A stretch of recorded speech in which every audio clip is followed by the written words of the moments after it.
Desta vez, o palco para o debate foi o auditório do setor de artes, comunicação e design.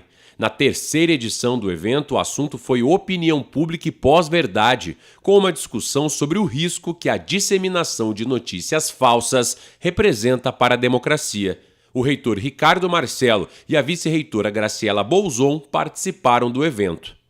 Nós seguramente vivemos tempos perigosos, tempos em que a própria comunicação é bastante complexa. E é exatamente por isso que a universidade resolve, a certo ponto, assumir um papel ativo de discussão.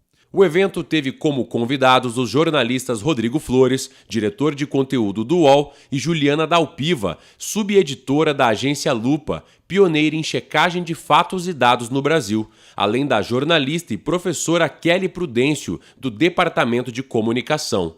Também participaram o professor Emerson Urize Serve, do Departamento de Ciência Política, como mediador, e a professora Regiane Ribeiro, do Departamento de Comunicação, como apresentadora. Por exemplo, a xenofobia, o antissemitismo, a misoginia, a homofobia, a aversão a determinadas religiões. No caso brasileiro, isso é muito claro com as religiões de origem afro. Esses conteúdos, quando difundidos, quando compartilhados, se eles não contribuem para um debate racional, ou pelo menos racionalizante, eles estão levando a um comportamento antidemocrático. E como é que isso está acontecendo? Isso está acontecendo com a livre expressão. Não sei se o problema é a liberdade de expressão. Talvez tenha a ver com o uso que se faz da liberdade de expressão, e não é necessariamente a liberdade de expressão que tem que ser combatida, né? Mas a responsabilidade com a qual ela é usada. A gente criou uma nova palavra para falar assim, que na prática, assim, a gente está chamando de pós-verdade uma coisa que não é especificamente um fato. Tudo bem, temos toda essa discussão que é verdade, né? Mas assim, tem algumas coisas que são inegáveis. Se a pessoa vai querer olhar os fatos e formar outra opinião, aí também é responsabilidade dela, né? Para mim tem muito essa palavra. Se a gente quer fazer uma sociedade melhor, a gente tem que ter consciência disso. A gente tem que ter consciência e responsabilidade sobre aquilo que a gente está falando, fazendo e promovendo. Aí, nesse contexto que nós estamos observando, este processo de deliberação, que tem uma série de exigências, ele fica comprometido.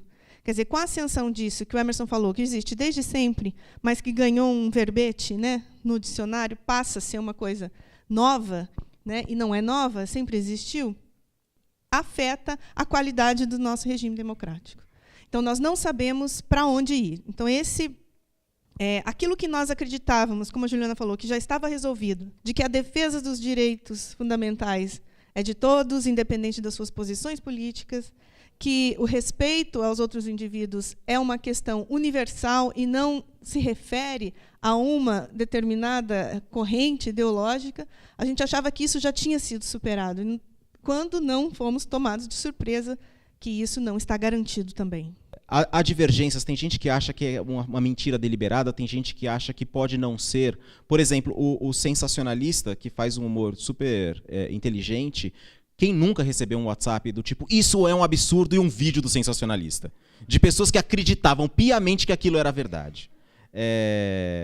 Algumas pessoas enquadram isso como fake news. Eu prefiro dentro da minha pós-verdade, dentro da minha convicção, atribuir à pós-verdade esse fenômeno de você usar um look and feel de jornalismo e criar produtos falsos necessariamente para serem distribuídos em redes sociais. Então, não existe fake news sem rede social.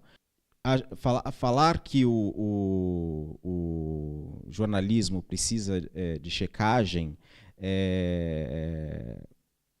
assim, é colocar em dúvida o próprio jornalismo em si.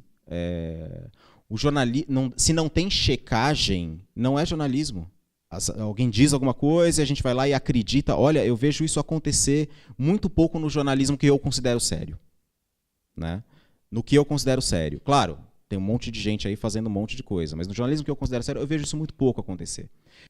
Aliás, essa é um desafio que a tecnologia vai ter que trazer para a gente, que é a identificação do conteúdo que tem uma origem crível e uma um conteúdo que não tem uma origem crível.